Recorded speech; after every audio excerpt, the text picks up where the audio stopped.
All right guys, welcome back. I'm back at you with another video. We made it through the holidays and we are back to work. I hope all you guys got good, fat, and happy, because I know I did. But we're doing what we always do. We're out here grading another driveway, and we'll walk this here in a second. I'll give you a breakdown on what exactly we're doing. But guys, if you're new here, my name is Ron. I'm retired military. I started this company 4 years ago, and we started with nothing but a farm tractor and a dream and a lot of hard work. I'm telling you, we'll go through that sometime soon. But it's a heck of a story, guys. Things always wasn't sunshine and rainbows. We did a lot of manual labor. We started with a farm tractor and a chainsaw, and we were just pure determination to make this work. 3.5 years without pay, so on and so on. We'll get into that sometime. But anyway, guys, my whole goal here is just to share my story, because this has always been my dream. And I quit my job about 6-7 months ago, and things are going great. And I had to take that chance and quit a really awesome job, guys. I had like a career type government job. Great job, made in the shade, benefits, and I quit it to come out here and do this kind of stuff. But I just want you guys to see what I'm doing. You can see that I'm just a regular dude out here chasing my dreams, and if I can do it, you can do it. So I hope I can motivate you guys to go out and chase your dreams. But you can see Fred's already at it. So this project here, guys, this has been quite the ordeal. This is another HOA road. Originally, when I bid this, we was gonna come in here, we was gonna grade this entire private road. I mean, this wraps all the way out and around. But when you're dealing with HOAs and a lot of different personalities, it's hard to get everybody to agree on anything. So the whole project got scrapped, the original plan that I came up with, because they couldn't come together. Well, a few of the homeowners, they decided they wanted this hill fixed, so that's what we're doing. We're hired to come in. We're bringing 3 loads of rock. We're gonna repair this hill basically from the dump truck on up to where, up over the hill. We'll walk up there here in a second. But that's what we're doing. We're just gonna repair 300 foot of this road, this hill, this is the worst part of it, and bring in 3 loads of base rock, get it shaped, compacted, and we're out of here. There's several homeowners on this road that do have tractors, so they maintain this road. But the problem they were having was with their tractors, there's all of this rock in the road. Basically, they're down to rock. And look at this. So we brought the breaker. We're breaking out these ledges. You can see all that. And then once we get that broke out, we'll get up here to the top. Let's come over here where you can hear me. We're just coming through and hitting all these spots with the rocks. Guys, sometimes it's hard to tell what is below the surface. So if we see a little bit of a rock coming to the surface, Fred's hitting it and knocking it out. But these right here, they're just enough so if you're trying to grade this with a tractor, the blade just skips right over top of it. So we're trying to get this in better shape, that way they can maintain it with their tractors. But we're gonna grade all the way up through here. You guys see this here? Always get your locates done, guys, because this right here is a gas main. If we wouldn't have got our locates done and we would have came through here digging, that would have been a bad day. Honestly, probably would shut my business down. It's that big of a deal. So get your locates, guys. It's free. Cost you nothing. Just a little bit of time. But we're gonna grade all the way down to the concrete. So that is the plan today. We got a little bit of hauling, a little bit of rock breaking, a little bit of grading, the typical.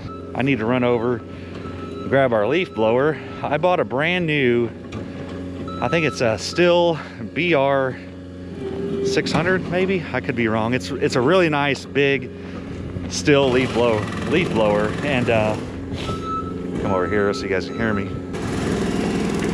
I was out using that thing and the motor locked up on it, and I didn't even have it but a few months, and the freaking thing, the motor locked up on it. Well, the good thing is it still stood behind it. They replaced the motor on it, so I need to go pick that up. But it's kind of odd because I run all Stihl chainsaws and leaf blowers and all that kind of thing. I've never had any problem, just this one lemon. Well, they put a brand new motor on it, so we're gonna go get that today too. These guys have probably been dealing with these rocks for years. In a matter of 10 minutes, Fred's gonna have all of this out of here in a matter of no time. So what we're gonna do on this road, guys, you can see this road here. It's inslope, and there's a really good ditch on the inside. So what we're gonna do, we're gonna go ahead and inslope the road. We're going to bring in rock, or we're first gonna grade this, get it real nice, get it inslope, because you can see there's a low spot here. Get all this insloped into the ditch, and then down here at the bottom, it changes. Let's come down here, I'll show you. So you can see right here, the road, we got a transition.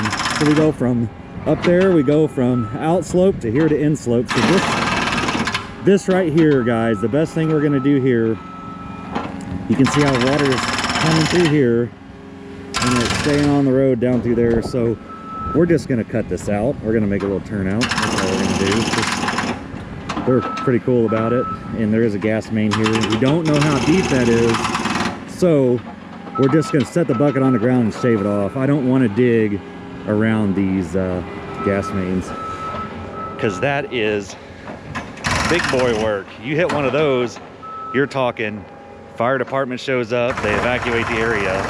It's pretty legit, so you got to be careful. And I am going to be grading down through here. I did bring the power rake with me today, but you can see that power rake's awesome, but there's nothing to power rake here, guys. This road is so bare. You want to trade jobs? Huh? You want to trade jobs? I don't care. I gotta pick some of these up. Okay.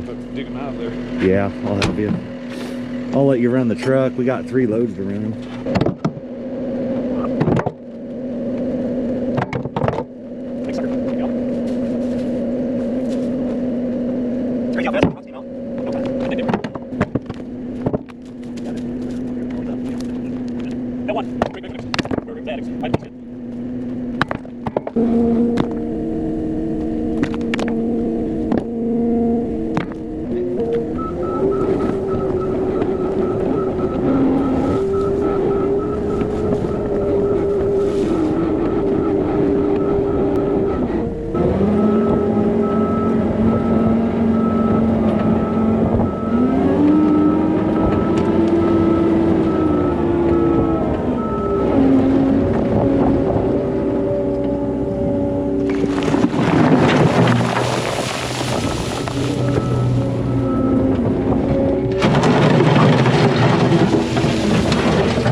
If you want to haul rock, I'll get to shaping up this road.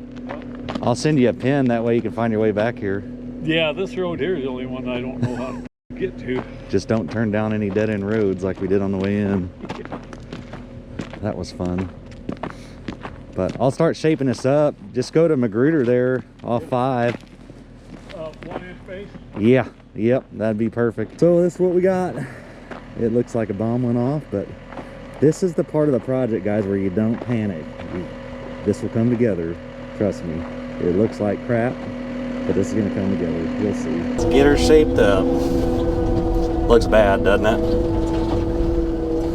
I hate disturbing the road bed, and you want to keep from doing that if all possible, but this here, it was required to get these rocks out.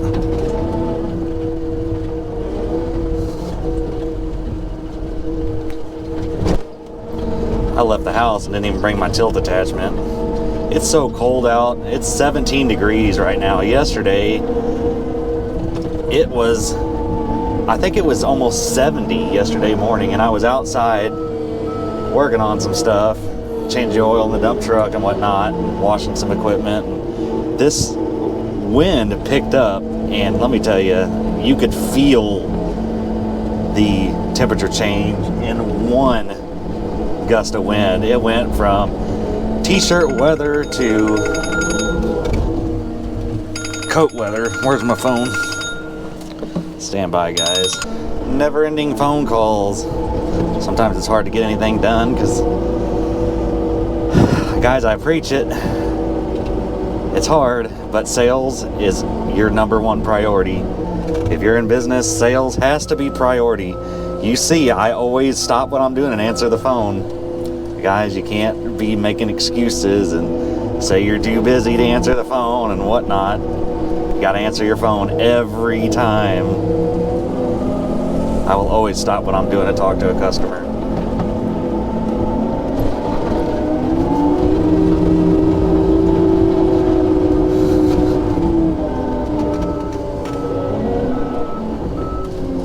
But yeah, I should have brought my tilt attachment. I think we're gonna be okay anyway. You guys seen that tilt attachment? It's more of a luxury than a must-have. I mean,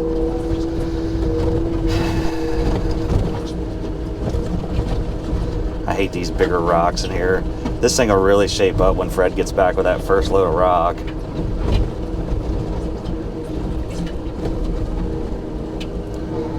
You can see right here to my left, there was a big old rock there. So right here where I'm at is, we don't want that over there, we want this over here.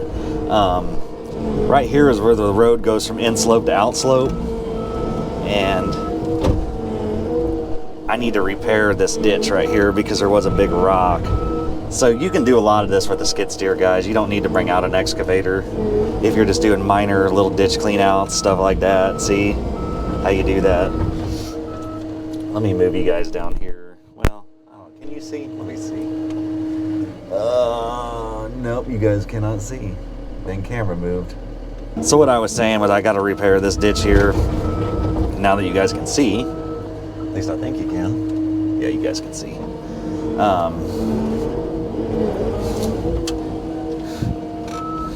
And as I'm coming out, I'm raising the boom ever so slightly, guys. If I don't raise the boom, see, check this out. Like if I just drag, see, I'm spinning my tracks now. You don't want to do that. You're going to blow out your tracks. And tracks are expensive, so I just slightly raise it as I'm coming out and just skimming it. See that? And I don't want to pull all that nasty stuff back in my road. So I don't like how shallow this ditch is right here, so we're going to clean this up just a little bit.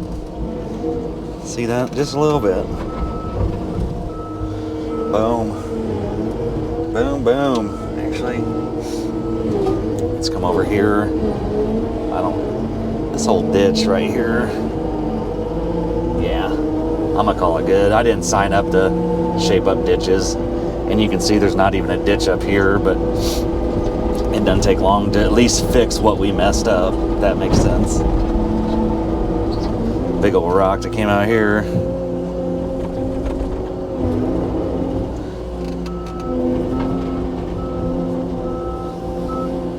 I got a question on here about buckets and why I like this bucket here, this serrated edge bucket. I really prefer this one here, guys, because it's the best of both worlds. Like, I like to finish grade with a smooth edge bucket, but I like to dig with a tooth bucket. So this is a compromise. This is called a serrated edge bucket. And it's good for grading driveways because I only have to bring one bucket and I can grade with it. And you've seen I can put my bucket up on edge and I can back drag with it. Yes, it leaves a little bit, you know, of some striping, or what word am I looking for there? It's not as if you had a straight edge, but you can still grab stuff like this. Like if there was a pile of rock, you can grab it and pull it back.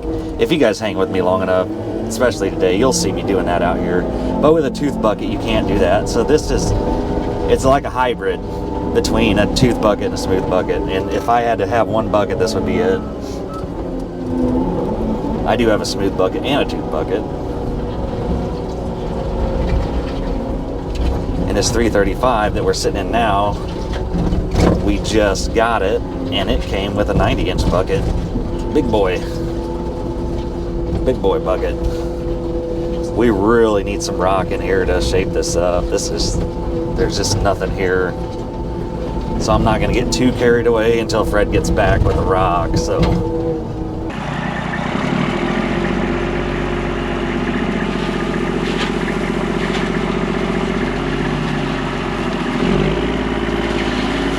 So we kind of halfway tailgate it. That way water doesn't, or not water, that way rock doesn't pour out way off the road. You see that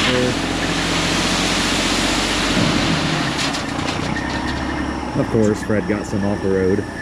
Right as I was telling you why we do it, but it's no big deal, guys. I just take the skid steer with that bucket and pull it back in, but that's why we kind of pull forward and make little piles. Let's get to it. I'm gonna get down here and spread that rock because there are people in and out, and with that pile of rock down there, the road's closed. So let's get to it.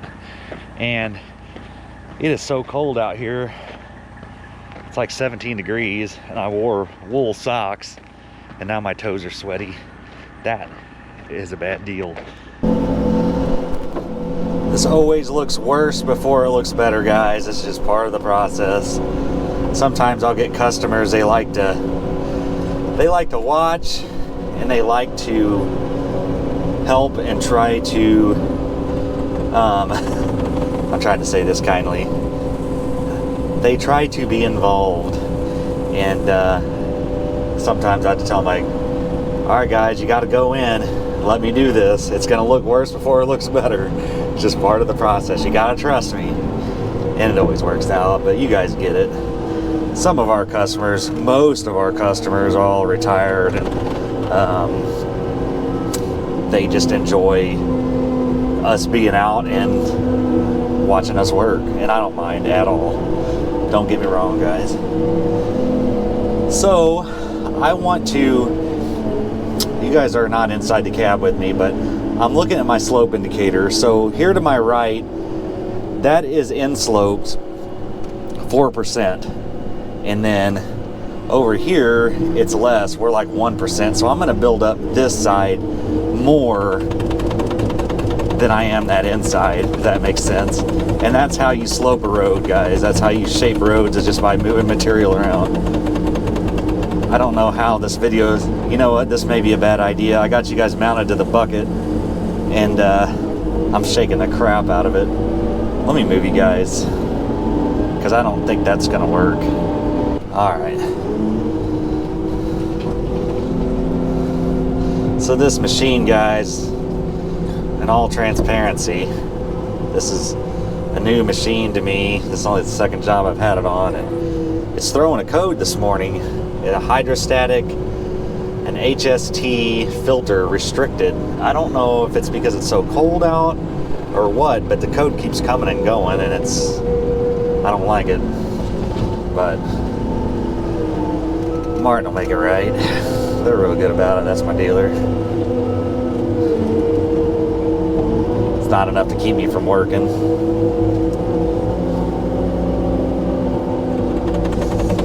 Get this edge here built up.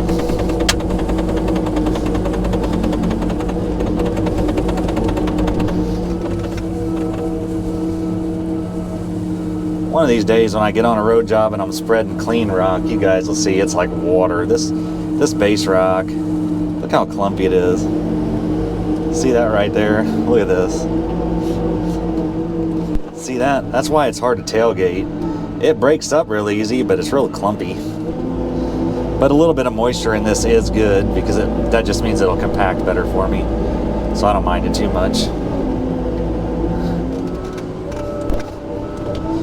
I try to make the best of all of my movements, guys. So as I'm going back to my pile, you see I'm back dragging, smoothing it out. Try not to waste any movements if you can. And I'm tired of spinning around, so I'm gonna Billy goat my way over this pile here. Just make me a ramp. And now I can just back up and go back and forth just to get to see that. Now I'm on the back side of this pile.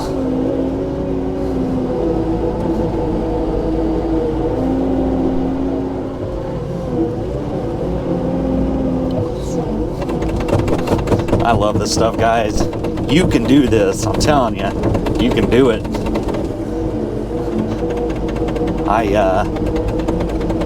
My background is, I came from working on aircraft right out of high school. I went and got my airframe and power plant license, and if you guys aren't familiar, that's basically the certification to say you can work on engines and airframes. Airframe is the body of the plane.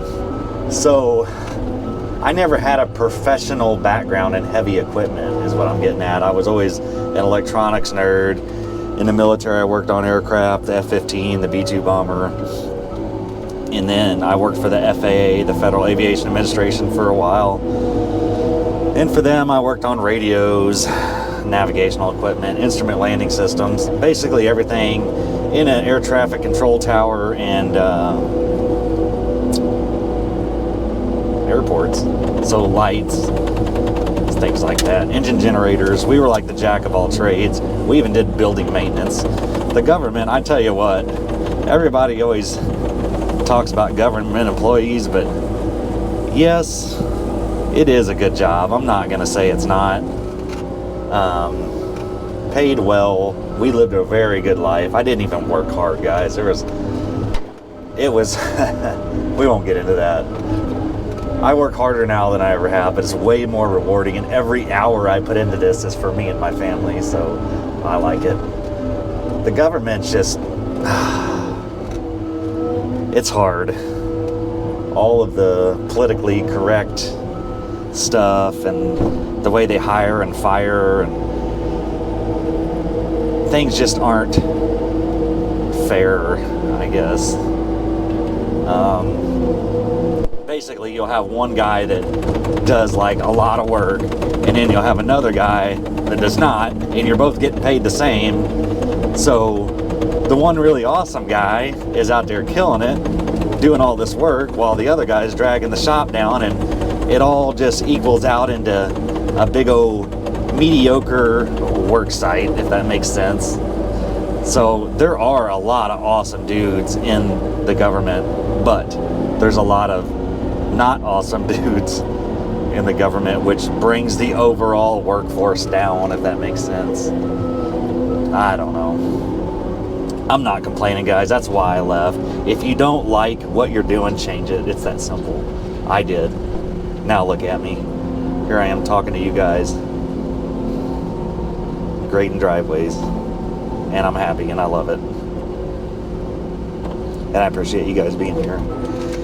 If you guys want to help me out, like this video, comment, subscribe, and I'll keep them coming. See, we're getting thin up through here. I need to get me some more rock.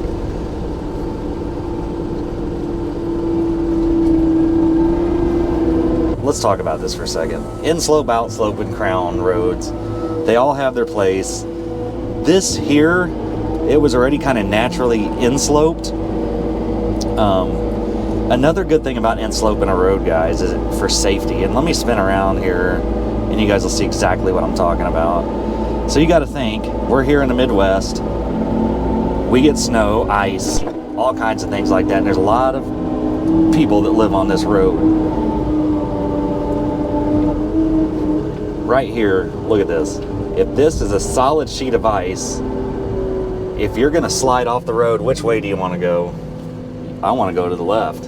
I don't want to go to the right. Look at that. I don't want to go down that. That's going to hurt. So there is some thought process behind when to inslope and outslope a road, and there's different thought processes behind it, and that's between you and your customer to decide on what is best. But you can see what I'm doing here. I'm insloping this road.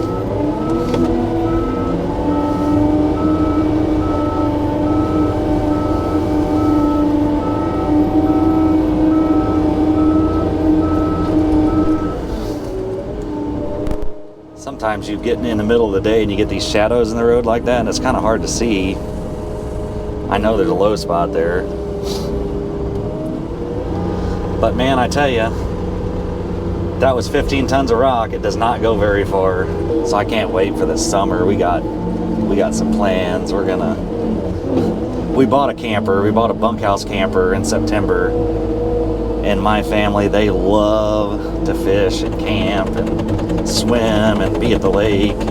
So we bought a big old Montana high country fifth wheel bunkhouse for the kids, and it's just a nice camper.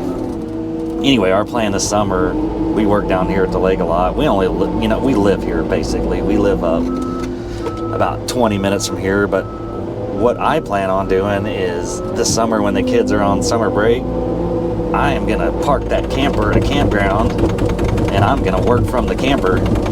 Let the girls hang out at the campsite, swim, and then I will come out and work like this and then go home to the camper. That's my plan. I think that'd be fun. Do what you want when you work for yourself. That's the great thing about this.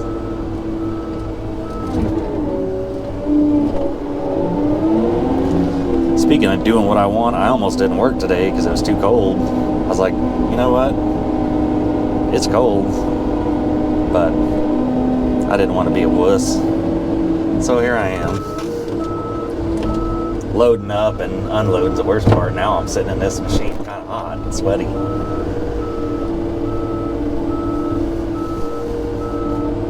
So this here is back dragging, guys. A lot of seasoned operators or a lot of internet trolls, they'll say I'm not a real operator for doing that, but you know what, it works. It works for me, and that's what I do.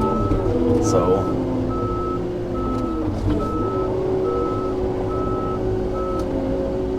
I've done it for years. I've had tons of success doing it. Never had any problems with my equipment. Tons and tons of happy customers, and so say what you want, I don't care. It works for me.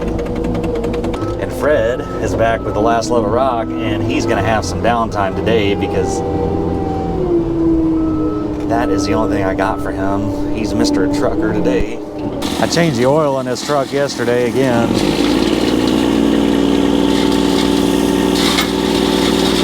So basically this is the third oil in this truck since the engine's been rebuilt. And last night when I pulled the plug, it looked really good. I was really happy with it. There is a YouTube short on here of that. If you guys want to check it out, go look. But the plug had just a little bit of material on it, way better than last time. So I think we're good. I had some concern that something was wrong with the motor, but guys, if you don't know, the motor just got rebuilt in this thing, and I changed the oil in it once, and it looked bad, like there was some metal shavings in it. Well, a lot of feedback I got on here, and I called the mechanic. They said it's probably stuff missed from the machining process, and they told me to run it a couple days, change the oil again. I did that. The second oil change that I did, there was very minimal flakes on there, so it was definitely better. But I'm gonna change it again just to stay on top of it, because $24,000 is what it costs to rebuild the motor in that thing. And I'm convinced that there is no money in dump trucking. I think the only reason I dump truck is for my own convenience, and I keep all that money in house. But as far as dump trucking in general, it is a hard market, because tires, engines, oil changes, all that kind of stuff, it'll kill you. But let's get to it. My phone's blowing up again, and we'll get this spread and then compacted, and we're out of here.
three loads are here. It's all spread, halfway graded. So now I just need to go through and fine tune this. And you guys seen as I was going along, I kept building up this side to get more of a outslope. And that's what I ended up with, was a 4.3% outslope. So water's gonna get over there, I have no doubt. Now up here, this is where you gotta talk to your customers, guys. Right here, you can see we're going from outsloped to on this corner goes to inslope. So we're gonna have a little bit of a water transfer here. One option here would be to put in a broad-based berm, which is basically just think of it like a speed bump of rock on an angle. That way when water comes down, it hits and turns. Or we just leave it as is, because that does add a bump. Some people don't like that. And water will come through here, and then once it hits this spot, it's gonna transition, and it may wash this little corner here, that part that's not graded.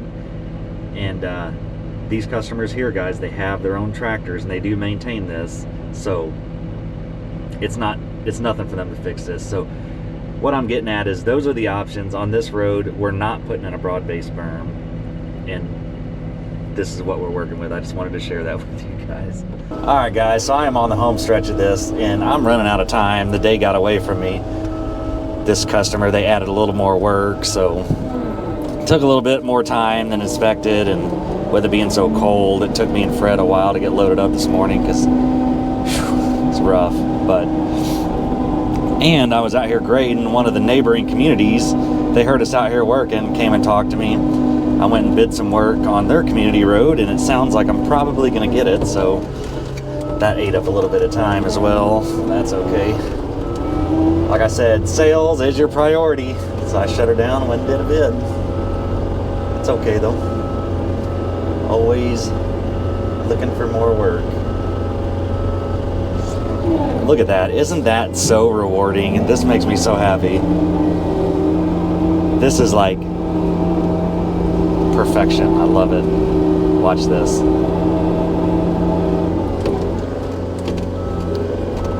Look at that.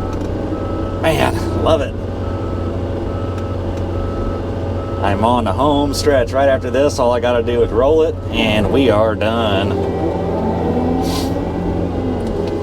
But right here, I don't know if you guys can see it in the video, right here, right there is where I transition from outslope to inslope. So guys, when you're working these angles on a skid steer, it's a lot of back and forth, and you don't want to back drag over your grades, or you don't want to cut grade when the machine is pitching. See this here, this is all the same grade, so I'm able to smooth it out real nice. Look at that.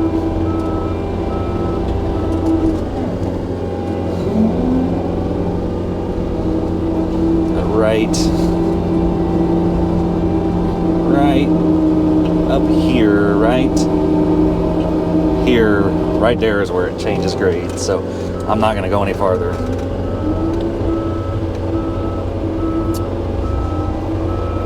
Another job in the books, guys. All I got to do is roll this and we're out of here.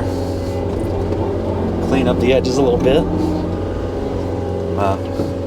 Let's step out, I'll show you what we got. Okay, so all I got left is to kind of clean up the edges a little bit and roll it, and then we're out of here. But guys, I'm running out of time here, so let's break this down real quick. So this job here, this road was right at 400 foot. I brought 3 loads of 1-inch base rock, 15 tons each, so there's 45 tons of rock added to this. You've seen we spent about a half hour breaking with the hammer to get those rocks out, and I got about 5 hours of machine time on this. So if you're wondering how I bid this, guys, it's hard for me to give you prices. I can, and I will if you guys really want, but I don't want to mislead anybody, because guys, everybody's got their own prices, and you need to figure out what works for you. And we can go through that sometime, how to figure out your hourly rate. We can sit down sometime with a pen and paper and kind of break it down. I'm no expert, but I can show you kind of how I came up with my numbers. And a lot of times it's trial and error. You'll kind of get your baseline, and then you may be like, man, I'm not making enough money. You may want to raise it a little more. But guys, it's all trial and error. If you guys can take a little piece of information that I can give you and build upon that, then I've done my job. But anyway, guys, thanks for being here. I appreciate it. Thanks for staying to the end and watching my videos. If you got anything from this video, give it a thumbs up, subscribe to the channel, and if you got any feedback for me, definitely hit me in the comments. I'd love to hear it. But anyway, guys, I'm gonna go ahead and wrap it up. I'm gonna throw the roll on this machine, get it rolled, and we're out of here, and I will catch you guys on the next one.